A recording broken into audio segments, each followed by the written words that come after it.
As you start talking to people in the Northeast, you realize there's a lot of departments, Boston, DC, pretty much FDNY that are working 24/72s. And it's I've said this many times. It's very disappointing, especially when we know now, our current IAFF leadership are out of Boston, that there isn't a conversation of like, why are the rest of you working so much? We work 42 hours a week. We do a 24/72. So that was the next kind of level up. It wasn't like this one department in Florida was the only one in the country. The Northeast had, loads of departments that were working this. So then the question, becomes, well, they're doing fire, they're doing EMS, you know, that sounds like a much more logical and healthy shift schedule. So why is, I mean, especially I'd say worst case is the West Coast. We've got firefighters in LA. I just spoke to one the other day.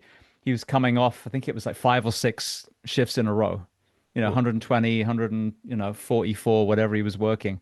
That's insanity from, a multitude of reasons that we're going to get into. But we have this portion of the US who arguably are the oldest fire departments in America that are working the correct schedule, but because we're so siloed and we don't communicate with each other, there's no advocacy for other departments to go in that direction. And because of that, we've actually seen it go the opposite with, understaffing and mandatory overtime.